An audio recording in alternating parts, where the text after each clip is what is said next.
Shido Podcast, le podcast indispensable pour tous les dirigeants, managers et consultants en quête d'astuces et de bonnes pratiques digitales pour simplifier leur quotidien pro et perso. Ce programme est disponible sur l'ensemble des plateformes de diffusion de podcasts.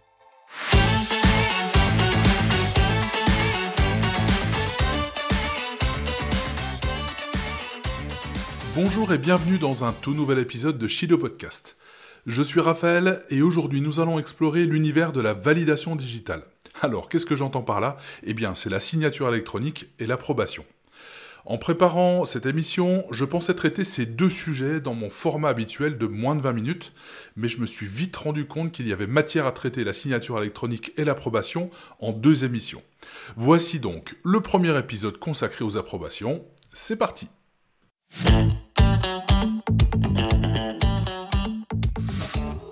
Alors, avant d'entrer dans le vif du sujet, je voudrais déjà aborder les différences entre la signature électronique et les processus d'approbation. La signature électronique, c'est un mécanisme légal et sécurisé qui permet en fait à une personne de donner son consentement ou son accord sur le contenu d'un document numérique. Ça peut être une lettre, un contrat, bref, ce que vous voulez. C'est l'équivalent numérique d'une signature manuscrite sur papier, avec des implications légales qui sont vraiment similaires. Elle est souvent utilisée pour finaliser des contrats ou des accords ou des documents formels. En revanche, les approbations sont des processus organisationnels ou des workflows. Ouh là là là là là, je fais un stop l'explication. Alors, un workflow, c'est un flux de travail ou encore un flux opérationnel. C'est la représentation en fait d'une suite de tâches ou d'opérations effectuées par une personne, un groupe de personnes, un organisme, etc. Le terme flow, F-L-O-W en anglais, veut dire flux, renvoie au passage du produit, du document, de l'information, etc., d'une étape à l'autre. C'est des processus qui sont en fait conçus pour demander et recevoir la validation d'une ou plusieurs personnes avant de procéder à une action spécifique, telle que la publication d'un document par exemple, ou bien le lancement d'un projet ou tout autre processus décisionnel. Les approbations peuvent ne pas avoir la même portée légale qu'une signature électronique, mais elles jouent un rôle crucial dans les procédures de validation et de contrôle qualité au sein des organisations. Donc vous l'avez compris, il y a deux types d'outils, un pour les signatures électroniques, on verra ça dans un prochain épisode, et un pour les approbations, c'est ce qu'on va voir tout de suite.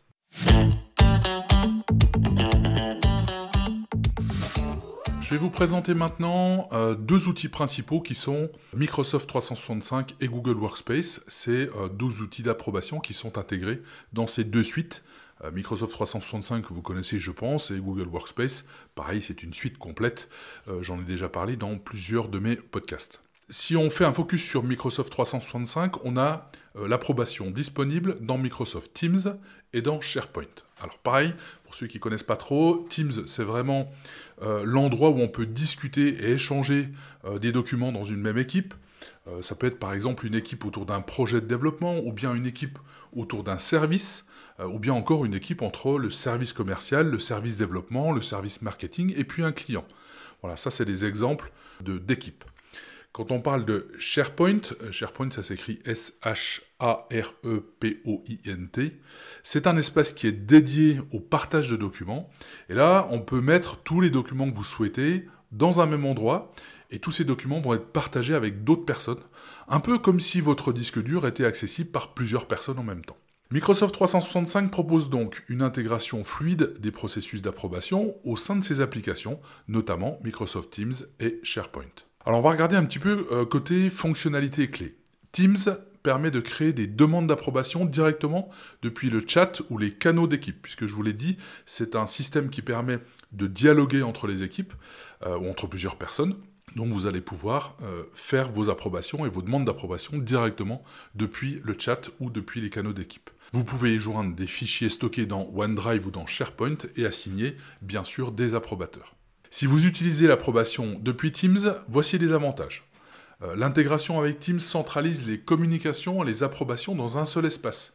Comme ça facilite en fait le suivi. Vous retrouvez toutes les approbations au même endroit. Le côté inconvénient, c'est peut-être que la gestion des approbations peut devenir complexe si elle n'est pas bien organisée, surtout dans les grandes équipes avec de nombreux canaux. C'est vrai que je vois des fois dans les entreprises énormément de canaux, et là ça peut devenir un petit peu complexe. Si toutefois vous utilisez SharePoint, donc on est toujours dans l'environnement Microsoft, si vous utilisez SharePoint, les fonctionnalités clés sont des workflows d'approbation personnalisables qui peuvent être configurés pour des process ou des processus documentaires qui sont complexes. Côté avantage d'utiliser SharePoint, c'est plutôt la flexibilité et le contrôle sur le processus d'approbation. C'est vraiment parfait pour des documents qui nécessitent plusieurs niveaux d'approbation, par exemple. Côté inconvénient, peut-être une configuration des workflows qui peut être vraiment complexe. Et il faut quand même bien maîtriser l'informatique et avoir une bonne compréhension de SharePoint.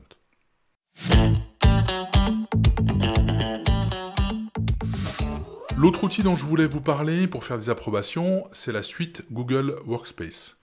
Donc Google Workspace, on a à l'intérieur de la suite Google Docs, qui est l'équivalent de Word, on a Google Slides, qui est l'équivalent de PowerPoint, on a Google Sheets, qui est l'équivalent d'Excel.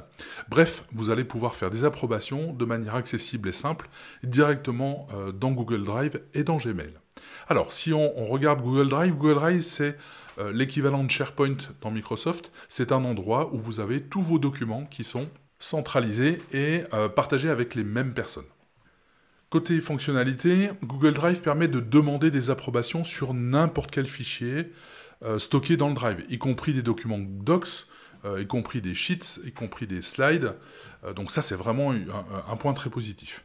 Côté avantage, je trouve que c'est beaucoup plus facile d'utilisation avec Google Workspace qu'avec Teams ou avec SharePoint. C'est vraiment simple. Et bien sûr, il y a un inconvénient du coup, c'est que les options d'approbation sont relativement basiques et pourraient ne pas convenir aux processus d'approbation plus élaborés qui sont là, effectivement, meilleurs côté Microsoft. Ce que je trouve génial côté Google, c'est qu'on va pouvoir aussi, avec des add-ons, donc avec des modules qui sont ajoutés à Gmail par exemple, on va pouvoir gérer des approbations directement depuis la boîte de réception. Donc l'avantage, c'est que ça permet de centraliser les notifications d'approbation et les demandes directement dans Gmail. On n'est pas obligé systématiquement d'ouvrir le document concerné, mais on peut le faire directement dans Gmail depuis le mail d'approbation que l'on a reçu. C'est un vrai gain de temps. L'inconvénient peut-être, c'est ça dépend de l'utilisation d'add-ons qui sont rajoutés, donc des add-ons tiers, pour une intégration complète de processus d'approbation. Donc voilà, ça peut éventuellement poser quelques problèmes pour certains.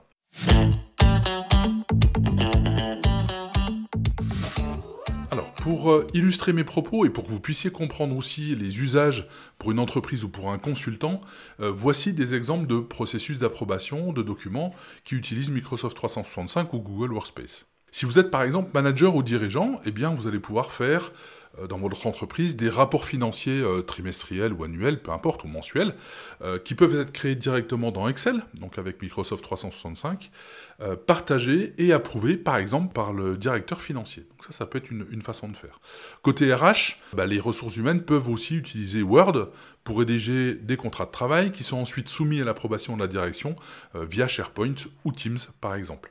Vous pouvez, côté marketing, élaborer des stratégies dans Google Docs, par exemple, et puis les soumettre à l'équipe de direction pour approbation.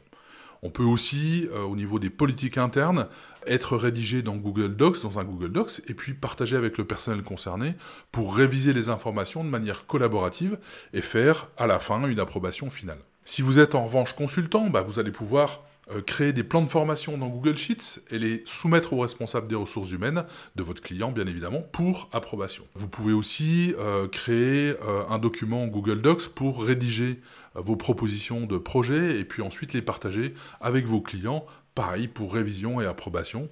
Et enfin, un consultant qui est indépendant, qui veut rédiger des rapports détaillés de consultation, va pouvoir les faire dans Word et puis les envoyer à ses clients pour approbation via Outlook, attaché par exemple à OneDrive.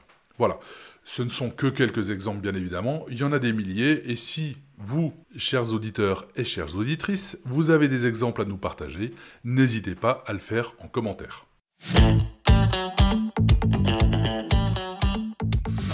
On va voir maintenant quelles sont les bonnes pratiques pour gérer les probations. Il y en a pas mal, mais certaines sont vraiment indispensables. La première, c'est la clarté des demandes. Assurez-vous toujours que chaque demande d'approbation soit bien claire et comprenne tous les détails nécessaires. Sinon, il va y avoir des allers-retours entre le créateur du document et l'approbateur, et ce sera contre-productif. Définissez aussi les rôles, identifiez clairement qui doit approuver quoi pour éviter toute confusion. Utilisez aussi les fonctionnalités de suivi qui sont souvent disponibles dans ces plateformes de Google Workspace ou de Microsoft 365 pour garder en fait une trace des approbations qui sont en attente et celles qui sont complétées. Pensez donc à suivre et relancer les approbations qui sont toujours en attente par exemple. C'est souvent quelque chose qui n'est pas fait et on se rend compte que les documents sont en attente d'approbation depuis plusieurs jours voire plusieurs semaines. Utilisez aussi et configurez les notifications. Les notifications, elles vont vraiment vous permettre d'assurer que les approbateurs sont immédiatement informés des demandes que vous leur faites. Et puis, dernière chose dans les bonnes pratiques, archiver. Ben oui, c'est souvent quelque chose qui n'est pas fait. Conservez un historique des approbations pour vous en servir par la suite et éviter de réfléchir au process ou façon de faire que vous avez déjà mis en place une fois.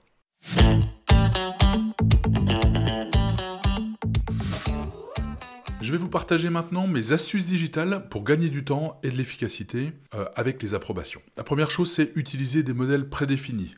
Vous allez pouvoir créer des modèles d'approbation pour les types de documents ou projets que vous utilisez fréquemment. Ça standardise le process et puis ça accélère la préparation et la soumission des documents. C'est beaucoup plus rapide. Vous pouvez aussi simplifier le flux d'approbation. Éviter les flux d'approbation qui sont trop complexes en ne gardant que les étapes essentielles et les approbateurs clés. Ça réduit la confusion et ça accélère le processus global. Vous pouvez aussi intégrer des outils de collaboration, c'est-à-dire que vous pouvez utiliser des plateformes comme Google Workspace ou comme Microsoft 365 de façon à permettre aux approbateurs de collaborer en temps réel. Donc ça peut permettre à tout le monde de commenter ou de faire des suggestions ou éventuellement de modifier directement les documents avant de les approuver. On gagne du temps et ça évite les allers-retours. Vous pouvez aussi établir des règles claires en définissant des critères d'approbation pour chaque type de document ou de projet. Ça aide les approbateurs à prendre des décisions plus rapidement et à réduire les allers-retours inutiles. Une astuce super importante qui n'est pas toujours prise en compte, c'est la version mobile. Assurez-vous toujours que votre outil d'approbation fonctionne également sur mobile. Ça permet aux approbateurs de réagir rapidement, même s'ils sont en déplacement. Suivez aussi les progrès. Il y a des outils qui permettent de suivre l'avancement des approbations en temps réel. Ça peut inclure des tableaux de bord ou des rapports automatisés. Et puis dernière chose, je le dis souvent dans mes astuces digitales, c'est de réviser et d'ajuster régulièrement, c'est-à-dire d'évaluer périodiquement votre processus d'approbation de façon à identifier les goulets d'étranglement ou les problèmes qui reviennent de manière récurrente, ajuster les flux de travail, les outils ou les rôles selon les besoins pour maintenir une efficacité optimale. Dernière astuce, et là pour le coup pour des utilisateurs qui sont plutôt confirmés en termes de digital, si vous utilisez par exemple Microsoft 365, vous allez pouvoir utiliser Microsoft Power Automate pour créer des workflows d'approbation personnalisés qui s'intègrent directement avec Teams ou avec SharePoint, et puis d'autres applications. Ça demande un peu d'expertise, mais c'est hyper puissant. Et puis dans Google Workspace, envisagez d'utiliser à ce moment-là Google Script ou bien des add-ons comme AppSheets pour automatiser les demandes d'approbation et les intégrer dans vos workflows Google. Alors, j'ai peut-être perdu certains d'entre vous, mais ne vous inquiétez pas. Si vous êtes novice, ne rentrez pas et n'écoutez pas cette dernière partie d'astuces ou ne cherchez pas à comprendre, c'est pas grave. Donc, toutes ces automatisations sont hyper puissantes. Ça vous permet vraiment, avec des bonnes pratiques, de transformer des approbations de tâches fastidieuses en processus fluide et efficace, tant dans votre vie pro que perso. Si vous avez besoin de faire des validations, par exemple, dans une association, ça peut être fait aussi de cette manière-là. En tous les cas, faites-vous aider par des consultants spécialisés. L'investissement va vraiment valoir le coup parce que vous allez gagner un temps fou après.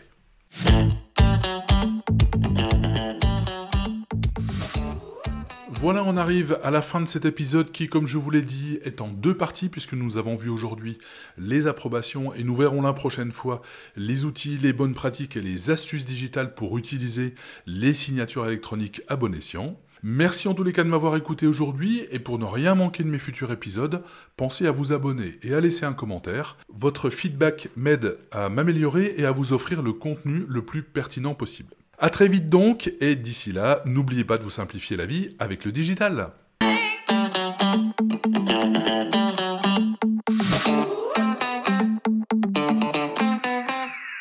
Merci d'avoir écouté Shido Podcast. On se retrouve dans un prochain épisode pour des tips, des astuces et des outils digitaux qui vous permettront de gagner du temps et de l'efficacité dans votre vie pro et perso. D'ici là, n'oubliez pas de vous simplifier la vie avec le digital. À très vite!